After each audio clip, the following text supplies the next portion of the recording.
Yes, welcome guys. It's me Vikram Kumar from Jain Higher Secondary School, Kasamabad, Hyderabad. So yes guys, हम mathematics समझते आ रहे हैं, समझ रहे हैं, कंटिन्यू है। तो मैथ्स अगर कंटिन्यूसली आपको समझनी है, सीखनी है, तो पहले आप लोग इस YouTube चैनल को जरूर सब्सक्राइब करें, शेयर करें, कमेंट करें, उसके साथ साथ बेल आइकन को जरूर प्रेस करें ताकि हर वीडियो को आपको नोटिफिकेशन मिलता रहे। ठीक है गाइस, सो आइए हम अपनी क्लास कंटिन्यू रखते हैं, समझते हैं कि आज की क्लास में क्या समझेंगे, देखते हैं। पर उससे पहले आप रेडी हो जाए, चलना कहीं नहीं है। रेडी हो जाए मीन्स समझने के लिए प्रिपेयर हो जाएं, अपने आप को तैयार रखें, फुली कंसंट्रेशन से बैठे, समझने की कोशिश करें ताकि हर चीज समझ में आ जाए। एंड कॉपी एंड पेन अपने साथ रखें, हर चीज नोट भी करते जाएं। सही है? रेडी है? आइए समझते साथ में। तो क्वेश्चन नंबर 1 में कह रहा है इक्वेशन फाइंड करनी है स्ट्रेट लाइंस की। वो स्ट्रेट लाइन क्या है, कंडीशन क्या है? पार्ट नंबर आज की जो क्लास में सुनेंगे वो पार्ट नंबर 15। तो कह रहा है स्ट्रेट लाइन थ्रू दीस पॉइंट्स। अब एक स्ट्रेट लाइन है, रफली ड्रा कर रहा हूं, जिसकी इक्वेशन फाइंड करनी है। वो स्ट्रेट लाइन कह रहा है कि इन दोनों पॉइंट्स में पास हो a cos theta 1 into a sin theta 1। Point में दो ट्रिग्नोमेट्रिक टर्म्स है। सेकंड पॉइंट है b a cos theta 2 comma a sin theta 2। अब स्ट्रेट लाइन दोनों पॉइंट से पास हो रही है, तो उस स्ट्रेट लाइन की इक्वेशन फाइंड करनी है। ठीक है, तो सिंपल ये कंडीशन, तो हर पार्ट समझते आ रहे हैं। तो अगर स्ट्रेट लाइन दो पॉइंट्स में पास हो रही है तो उसके हिसाब से इक्वेशन फाइंड करनी है। तो इक्वेशन फाइंड करने के लिए इनका अपना एक फॉर्मूला है, सिंपल है, 2 पॉइंट फॉर्म जिसको बोलेंगे वो यूज करेंगे। तो बाय यूजिंग 2 पॉइंट फॉर्म, क्योंकि इक्वेशन फाइंड करनी है स्ट्रेट लाइन की। स्ट्रेट लाइन के दो पॉइंट्स हैं, इन दोनों पॉइंट्स में पास हो रही है तो उसको बोलते हैं 2 पॉइंट फॉर्म। 2 पॉइंट फॉर्म है x minus x1 divided by x2 minus x1 is equal to y minus y1 divided by y2 minus y1। सही है? एग्री आप लोग? अब क्या करें, अब देखते हैं। अब देखिए इस इक्वेशन में जो टर्म्स हैं कौन से हैं, कैसे सॉल्व करें ये देखना है। तो यहां पर x1 x2 y1 y2 वाले टर्म सब्सक्रिप्ट है, वो क्या है? ये जो टर्म है इनकी वैल्यूज जो पॉइंट है a x1 y1, second point जो x2 एंड y2 है। ठीक है, तो पहले इनकी वैल्यू असाइन करेंगे जो x1 y1 सब्सक्रिप्ट है। तो अब देखेंगे यहां पर कैसे असाइन करते हैं। Here x1 means first point का first term a cos theta 1 and y1 means a sin theta 1, x1 and y1। Second point है b, वो है x2 and y2। चलो तो ये x2 equal to a cos theta 2 and y is equal to a sin theta 2। सही है? ठीक, तो जस्ट वैल्यू असाइन किए ताकि इस फॉर्मूले में हम इजीली सब्स्टिट्यूट कर सकें। ठीक है, अब नेक्स्ट स्टेप सब्स्टिट्यूट करेंगे फॉर्मूला में एंड सॉल्व करते हैं। अब देखिए फॉर्मूला में x माइनस x1 की value a cos theta 1 divided by x2 minus x1, तो x2 की value a cos theta 2 minus x1 की वैल्यू a cos थीटा 1। सही है? जस्ट वैल्यू लिखिए इक्वल टू साइन। चलो y माइनस y1 की value a sin theta 1 divided by y2 minus y1, तो y2 की value a sin theta 2 minus y1 की value a sin theta 1। सही है? जस्ट वैल्यू सब्स्टिट्यूट किए, trigonometric terms है, लिखे। अब नेक्स्ट स्टेप में सिंपलीफाई करेंगे। अगर सिंपलीफाई हो रहा है तो अब देखिए फर्स्ट टर्म के numerator a x minus a cos theta 1 same है।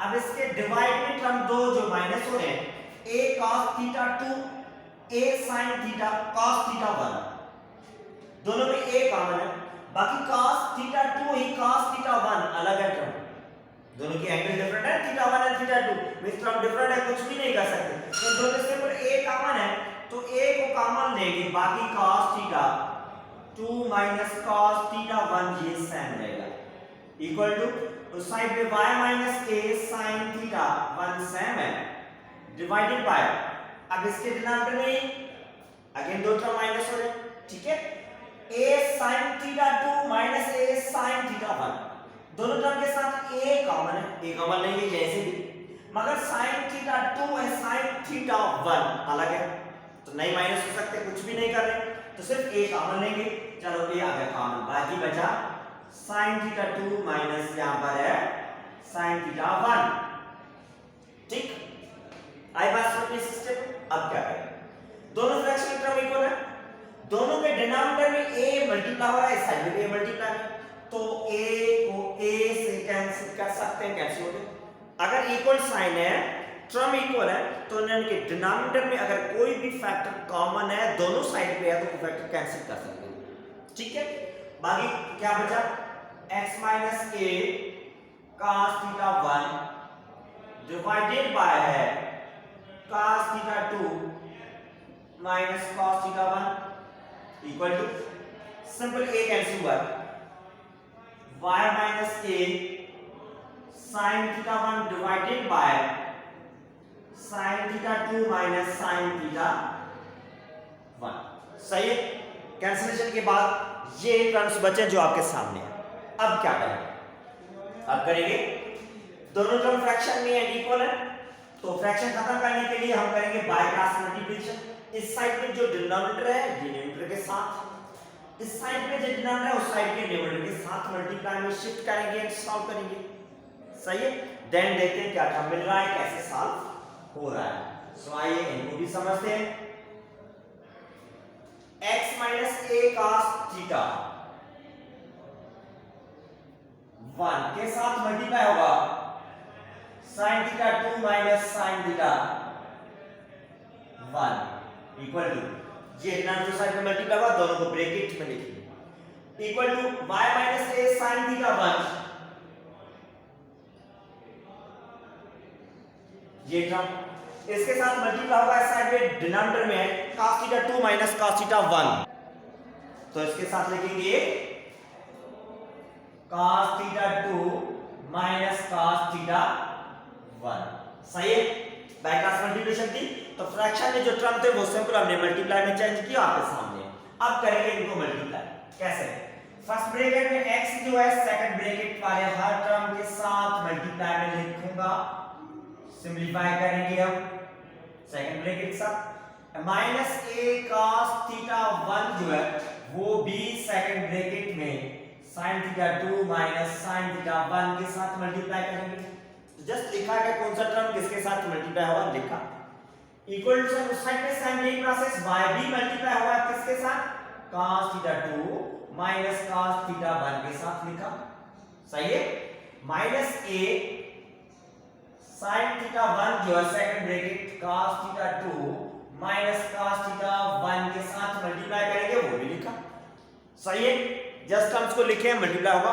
अब देखिए मल्टीप्लिकेशन हो रही है x मल्टीप्लाई करेंगे इस दोनों के साथ कोई मल्टीप्लाई करने की जरूरत नहीं है x वाला टर्म सेम लिखेंगे x नहीं मल्टीप्लाई कर रहे हैं क्योंकि मल्टीप्लाई करने से कोई फर्क नहीं पड़ेगा x वाला टर्म और कोई है भी नहीं ताकि कैंसिल हो जाए तो सेम रहेगा minus a cos theta 1 sin theta 2 ये मल्टीप्लाई कर सकते हैं minus cos theta 1 sin theta 2 के साथ मल्टीप्लाई करेंगे तो sin theta 2 into cos theta 1 ठीक है ट्रिग्नोमेट्री में sin पहले आता है cos बाद में आता है इसलिए मैंने रीअरेंज किया है एंड a जो लेटर है वो पहले आ गया आई बात समझो एंड देन ये माइनस sin उसके बाद ये माइनस है तो माइनस को माइनस के साथ करेंगे multiply plus cos theta 1 a cos theta 1 को मल्टीप्लाई करेंगे sin थीटा 1 के साथ सेकंड टर्म के साथ भी मल्टीप्लाई करना है तो a sin theta 1 into cos theta 1 sin पहले आता है इसके पहले लिखा cos थीटा 1 a पहले आ गया एग्री है आई बात समझ में ठीक है अब उस साइड मूव है सेम प्रोसेस y वाला फैक्टर मल्टीप्लाई करने की जरूरत नहीं है क्योंकि सिंपलीफाई नहीं होगा तो इसलिए सेम पड़ा है माइनस अब इसको करेंगे multiply a sin theta 1 cos theta साथ मल्टीप्लाई करेंगे a sin theta 1 cos theta 2 के साथ, जस्ट फ्रॉम डिफरेंट है कंबाइन करना है। माइनस साइन ब्रैकेट में भी माइनस है तो माइनस इंटू माइनस के साथ होगा प्लस a sin थीटा 1 को cos थीटा 1 के साथ करेंगे multiply a sin theta 1 into cos theta 1, combine करके लिखेंगे और कोई टर्म नहीं है, इशू नहीं है। आई बात समझ में? ठीक है। अब क्या करेंगे, उस साइड में जितने भी टर्म है सारे टर्म इस साइड में शिफ्ट करेंगे ताकि एक साइड में टर्म इकट्ठे हो जाए एंड सिंपलीफाई अगर हो रहे हैं तो करेंगे। तो ये टर्म साइन फैक्टर लेते हैं x sin theta 2 minus sin theta 1 minus a sin theta 2 multiply by cos theta 1 plus a sin theta 1 into cos theta 1। ये सारे टर्म्स है। अब उस साइड में टर्म y फैक्टर साइड पे आएगा माइनस में हो गया cos theta 2 minus cos theta 1, negative sign है साइड पे ये प्लस साइन में आएगा sin theta 1 cos theta 2, positive है साइड पे माइनस साइन पे आ जाएगा sin theta 1 into cos theta 1 equal to क्या रहेगा 0। ये सारे टर्म शिफ्ट हो गए, बाजू साइड पे बचा 0। सही है। तो इस स्टेप में क्या किया, उस साइड में जितने भी टर्म थे सारे टर्म एक साइड में शिफ्ट किया। तो टर्म शिफ्ट करने से क्या होगा, उसकी साइन चेंज होगी, प्लस वाला टर्म माइनस में, माइनस वाला टर्म प्लस। अब इनको रीअरेंज करेंगे, अगर कॉमन टर्म कोई कैंसिल हो रहा है तो कैंसिल भी करेंगे। x sin theta 2 sin theta 1 sin minus y cos theta 2 minus cos theta 1, ये भी sin। सही है। किसको sin लिखा है, इस टर्म को, एंड ये दोनों टर्म सेम आ गए। अब उसके बाद a sin theta 2 cos theta 1 minus में a sin theta 1 cos theta 2, different है। sin की एंगल थीटा 2, वहां पर sin की एंगल थीटा 1। तो क्या करेंगे, ये सेम लिखूंगा minus a sin theta 2 cos theta 1, ठीक है। उसके बाद a sin theta 1 cos theta 1, a sin theta 1 cos theta 1 minus में ये प्लस में ये कैंसिल हो गया, ये टर्म कैंसिल हो गया, एक्जेक्टली सेम है, एंगल भी सेम है, कैंसिल।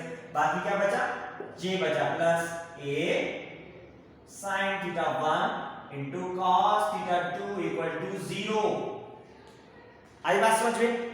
सिर्फ एक टर्म कैंसिल हुआ, कैंसिल होने के बाद आपके सामने ये रिजल्ट है। अब देखिए सिंपलीफाई हो रहा है, sin theta 2 minus sin theta 1 minus y cos theta 2 minus cos theta 1। अब ये जो दो टर्म्स हैं, इन दोनों टर्म्स से हम सॉरी गाइस, अब नेक्स्ट स्टेप में इन दोनों टर्म से a जो वो कॉमन है, दोनों में a को कॉमन लेंगे, बाकी ये बचा sin theta 2 cos theta 1 minus sign common लिए तो ये प्लस है तो plus into minus minus sin theta 1 multiply by cos theta 2 equal to 0। सही है। आई बात समझ में? माइनस के कॉमन था, कॉमन ले लिए।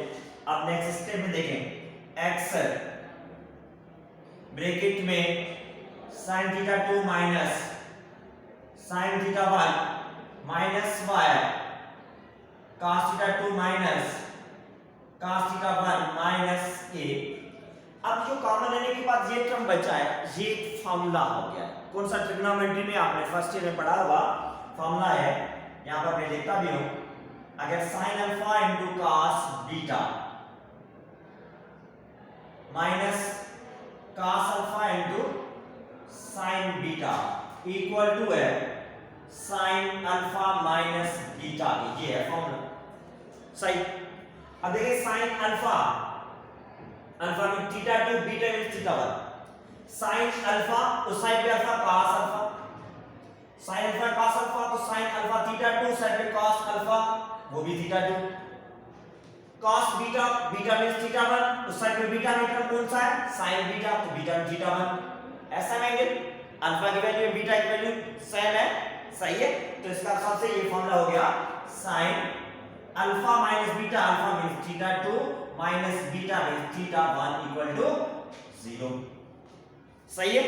तो कॉमन लेने के बाद जो टर्म बचा है वो फॉर्मूला यूज किया ताकि टर्म कंप्रेस हो जाए। सिंपलीफिकेशन मींस फॉर्मूला यूज हो रहा है तो फॉर्मूला यूज करेंगे। तो ये है finally is a required equation. आई बात समझ में? ठीक है, सिंपल था, जस्ट लेंथी इसलिए क्योंकि पॉइंट्स ट्रिग्नोमेट्रिक टर्म थे। ट्रिग्नोमेट्रिक टर्म तो कैंसिल अगर हो रहे थे तो किए, नहीं हो रहे थे तो सिंपलीफिकेशन सॉल्यूशन आपके सामने। ठीक है, साइन वही पार्ट है। 2 पॉइंट्स थी, स्ट्रेट लाइन की इक्वेशन फाइंड करनी थी तो 2 पॉइंट फॉर्म यूज किया सॉल्यूशन। बाकी सिंपलीफिकेशन है, वो सिंपलीफिकेशन सिंपल है। आप प्रैक्टिस करेंगे तो ईच स्टेप आपको समझ में आ जाएगा क्या हो रहा है एंड कैसे हो रहा है। ठीक है, इस उम्मीद करता हूं समझ में जरूर आ गया होगा एंड प्रैक्टिस करना आपका काम। सही है, ये क्वेश्चन नंबर 1 कंप्लीट हुआ। नेक्स्ट क्वेश्चन नेक्स्ट क्लास में समझेंगे। अल्लाह हाफिज।